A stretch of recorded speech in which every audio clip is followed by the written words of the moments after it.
La sclérose en plaques, une maladie à plusieurs aspects. Nous ne connaissons pas encore le remède contre la sclérose en plaques. Cependant, il existe de nombreuses thérapies et traitements qui retardent la maladie, et qui aident le patient à vivre une vie la plus normale possible. La sclérose en plaques est une maladie du système nerveux central qui porte atteinte à la moelle épinière, au tronc cérébral et au cerveau. Elle apparaît plus fréquemment chez les femmes que chez les hommes et a une plus grande incidence chez les personnes de 20 à 40 ans. Cette maladie affecte la myéline, ou substance blanche du cerveau et de la moelle épinière qui entoure les fibres nerveuses, et qui provoque sa destruction en raison de l'apparition de plaques sclérotiques. De ce fait, les nerfs ne sont plus capables de transmettre des impulsions.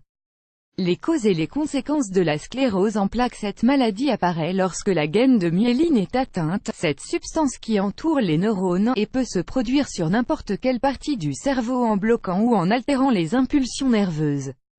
Cependant, le mal provient de l'inflammation qui se produit au moment où les cellules immunitaires de l'individu affectent le système nerveux.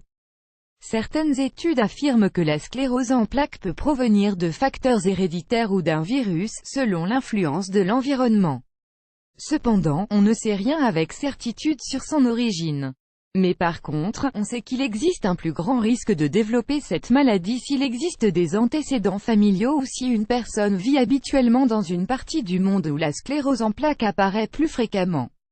Certains des effets de cette maladie sont, une incapacité à penser et à raisonner, une dépression, une infection urinaire, un ulcère de décubitus, des complications occasionnées par les médicaments indiqués pour cette maladie, une difficulté à avaler les aliments, une perte d'autonomie, de l'ostéoporose ou une faiblesse qui rend les os plus fins. Découvrez si vous êtes atteint de cette maladie. Selon le stade où se trouve la maladie, les symptômes peuvent varier, de même que leur durée.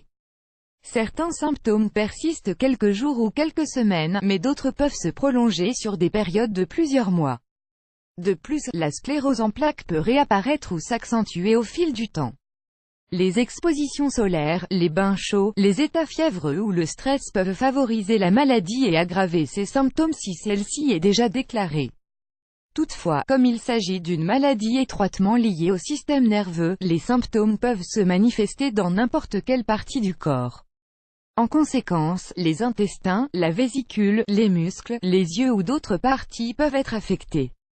Les symptômes oculaires: une diminution de la vue, qui se produit généralement à un seul œil, des troubles de la vue, une vision double, des brûlures dans les yeux, des mouvements des yeux saccadés et incontrôlés, des troubles des intestins et de la vessie, un besoin fréquent ou urgent d'uriner, de l'incontinence urinaire, des difficultés à la miction, des pertes d'excréments, de la constipation, des douleurs musculaires, des difficultés pour marcher, des problèmes de coordination et des difficultés pour faire de petits mouvements, des spasmes musculaires, un manque d'équilibre, une faiblesse à une jambe, à un bras ou aux deux, des tremblements dans les jambes et dans les bras, des engourdissements dans tous les membres, des douleurs au visage, des brûlures, des picotements ou des fourmillements aux jambes et aux bras, des problèmes neurologiques et cérébraux, des vertiges, des pertes d'équilibre, des difficultés à raisonner et à penser, de la dépression ou une tristesse quotidienne, de l'hypoacousie, un déficit d'attention, d'autres symptômes, des problèmes de lubrification vaginale, des problèmes d'érection, de la fatigue qui s'accroît en fin de journée, une façon de gesticuler intempestive, des difficultés à mâcher et à avaler. Le traitement de la sclérose en plaques: on ne peut pas guérir d'une sclérose en plaques. Cependant, il existe des thérapies qui retardent l'évolution de la maladie et qui permettent aux patients d'avoir une vie relativement normale.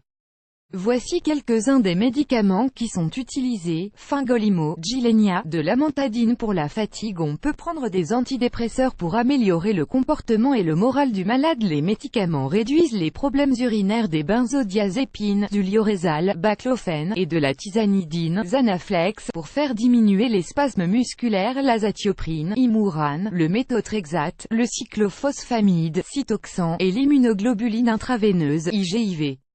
L'acétate de glatiramer, Copaxone, le natalizumab, Tisabri, la mitoxantrone, Novantrone, et les interférons, Bétacéron, Avonex ou Rebif. D'autre part, en plus des médicaments, on peut avoir recours à d'autres moyens pour s'aider: faire de l'exercice, suivre des séances d'ergothérapie, de physiothérapie et de logopédie, s'intégrer à des groupes d'appui, utiliser des équipements comme un déambulateur, une chaise roulante, une chaise toilette, des barres installées sur les murs pour pouvoir s'y appuyer, etc. Avoir une alimentation saine et un style de vie qui permettent d'éviter le stress et les maladies, éviter aussi les températures extrêmes, manger des aliments faciles à avaler, sans avoir besoin de les mâcher, adapter la maison pour que de possibles chutes soient amorties.